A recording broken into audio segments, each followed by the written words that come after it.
Kira-kira Babe bisa ngejelasin lagi nih apa yang sebenarnya siapa tokoh Siapa si Pitung Pitung itu? aslinya? Iya, Siapa Pitung kalau aslinya? penampilan depan umum Pitung Hmm. itu baru tahun 1886. Lah, Tapi dugaan saya julukan Pitung itu sudah sebelumnya. Oh. Jadi ada Iya. komunitas yang sudah menggunakan julukan Pitung. Nanti akan saya jelaskan nama aslinya siapa. iya, Pitung. Oh gitu. Iya, Pitung iya, itu iya. kan nama julukan.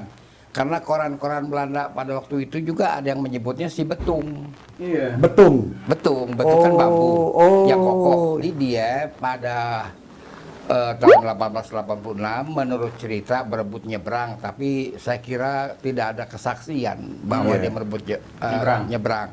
Yang pasti dia membunuh seorang jago glodok.